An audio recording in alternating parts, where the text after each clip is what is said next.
Pemirsa, kita akan sama-sama melihat perkembangan dari pemeriksaan pimpinan Ponpes Al Zaitun, Panji Gumilang di MUI Jawa Barat berikut ini.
Ya, pemirsa, seperti yang Anda bisa saksikan di layar televisi Anda, di mana Panji Gumilang baru saja diperiksa di Gedung Sate oleh MUI Jawa Barat terkait dengan dugaan aliran sesat, di mana Ponpes Al Zaitun belakangan ini menjadi kontroversi atas dugaan aliran sesat yang ada di ajarannya.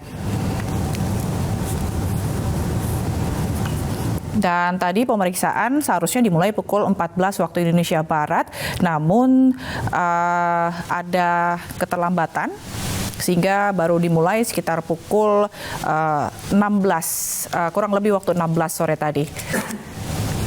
Dan Panji Gumilang, pimpinan Ponpes Al Zaitun, usai diperiksa ini menolak untuk memberikan statement kepada awak media. Dan kami juga masih menunggu keterangan hasil pemeriksaan dari pihak atau tim investigasi dari MUI Jawa Barat terkait pemeriksaan atau poin-poin pemeriksaan yang salah satunya terkait dugaan aliran sesat yang ada di Ponpes Al Zaitun.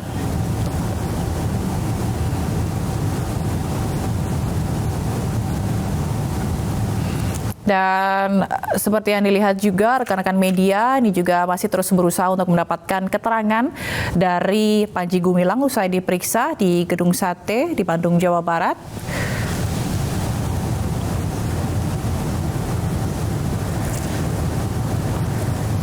Dan sepertinya Panji Gumilang masih menolak untuk memberikan statement kepada awak media terkait pemeriksaannya hari ini di Gedung Sate oleh MUI Jawa Barat.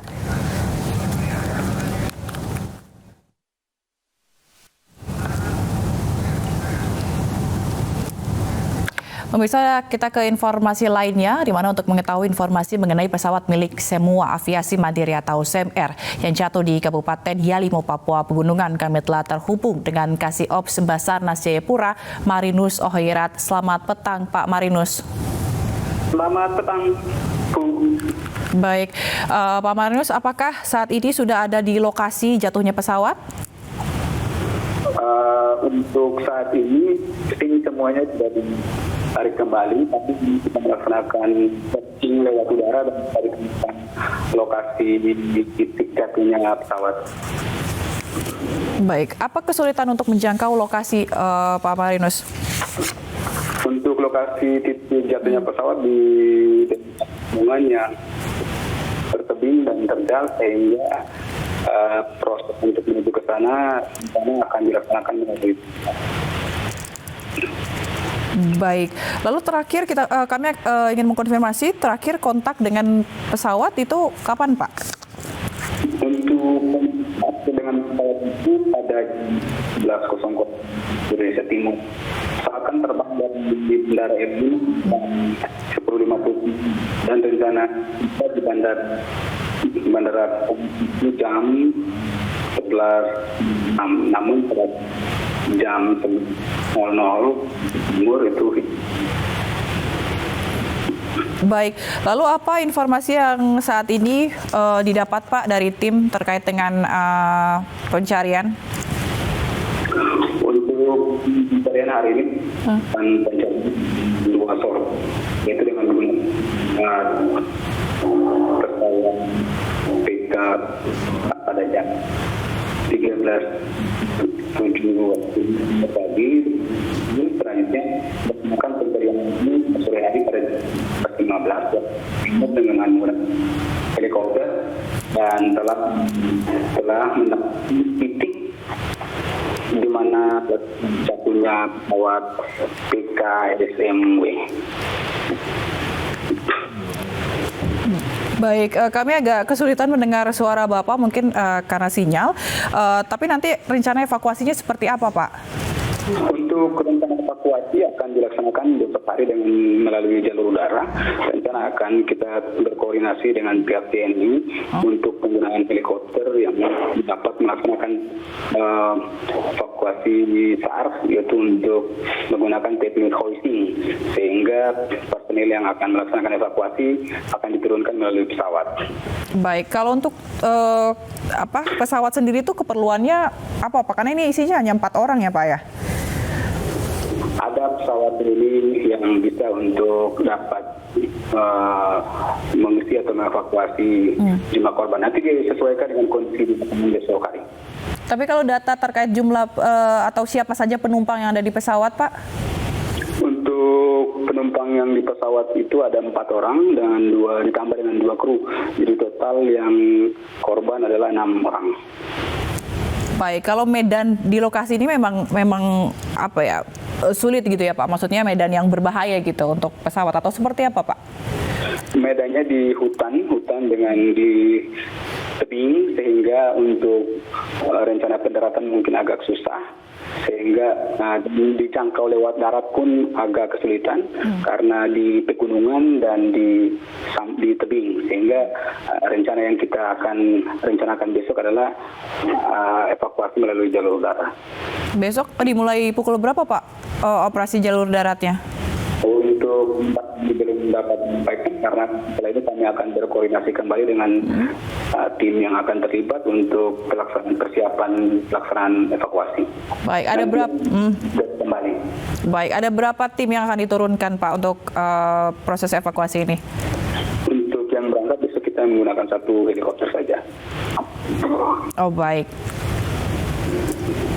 Baik, tentunya kita berharap besok operasi penyelamatan atau evakuasi kapal dari Saimaru ini berjalan dengan lancar. Terima kasih Kasih Ops Basarnas Jayapura, Marinus Ohoira telah bergabung bersama iNewsroom. Salam sehat selalu, Pak.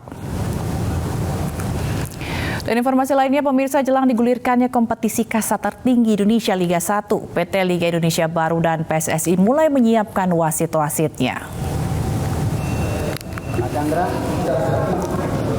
PSSI mengumumkan secara resmi jumlah wasit yang akan bertugas di Liga 1 2023-2024. Dari jumlah 55 calon wasit yang mendaftar untuk memimpin partai di Liga 1, dinyatakan hanya 28 yang lulus kualifikasi.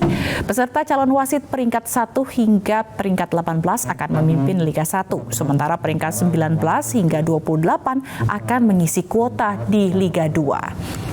Ketua Umum PSSI Erick Thohir menyatakan demi meningkatkan kualitas pengadil lapangan, PSSI akan menjamin kesehatan mereka, termasuk akan mendatangkan legenda wasit dunia Pierluigi Collina.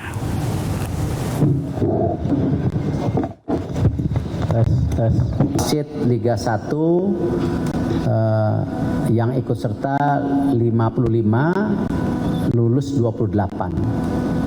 Peringkat 1 sampai 18 bertugas di Liga 1. Peringkat 19 sampai 28 mengisi kuota di Liga 2. Ini yang saya rasa ini bagian kita mempercayakan wasit-wasit kita untuk bisa mandiri gitu ya. Nanti juga kita akan ada insentif ya. Saya juga sedang mendorong FIFA untuk mengirimkan wasit Collina ya, instruktur dari FIFA untuk datang ke Indonesia bertemu dengan para wasit juga supaya semangat gitu loh. Sementara itu, sejumlah kejutan dipersiapkan PDI Perjuangan pada puncak acara Bulan Bung Karno. Sejumlah bakal calon wakil presiden yang akan menemani Ganjar Pranowo diprediksi akan hadir dalam acara besok.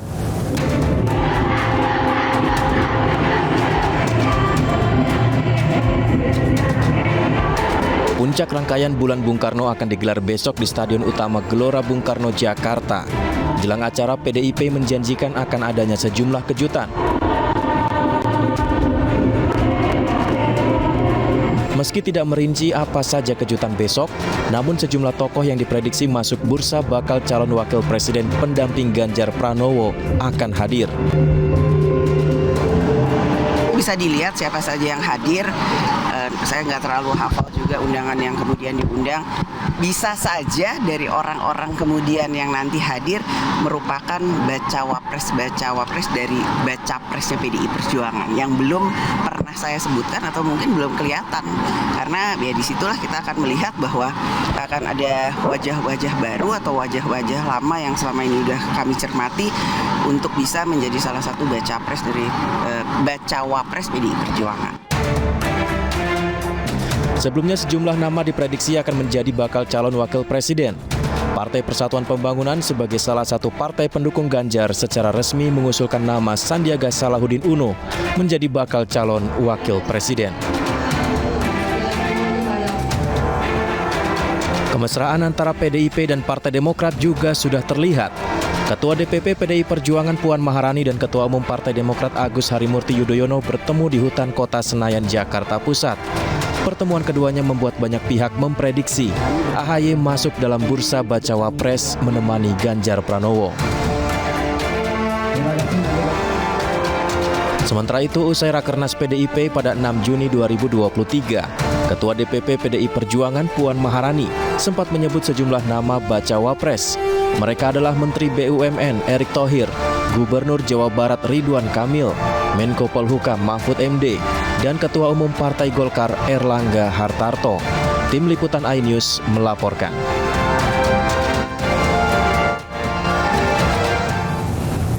Pemerintah Provinsi Jawa Tengah kini memiliki aplikasi Samsat Budiman yang bekerja sama dengan Badan Usaha Milik Desa atau BUMDes. Aplikasi ini untuk memudahkan menjangkau para wajib pajak yang ada di desa untuk membayar pajak kendaraan bermotor mereka.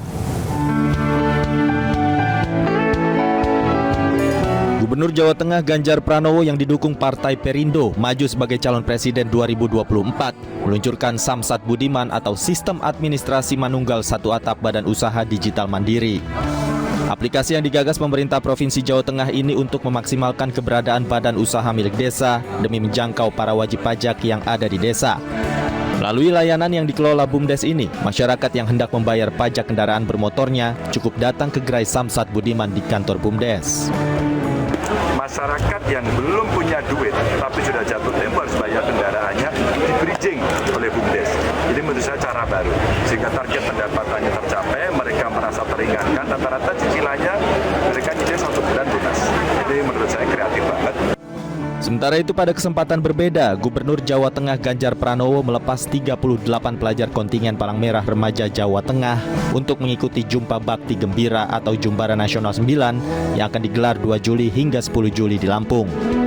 Ganjar mengapresiasi pelajar yang peduli dengan kemanusiaan sejak dini, mulai dari keterampilan dalam pertolongan pertama, donor darah hingga kesenian. Dari Semarang, Jawa Tengah, Wisnu Wardana, iNews melaporkan.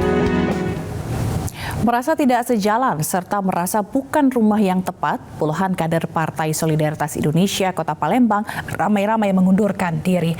Puluhan kader PSI Kota Palembang ini juga akan mencabut berkas pencalekan di kantor Komisi Pemilihan Umum Daerah Kota Palembang.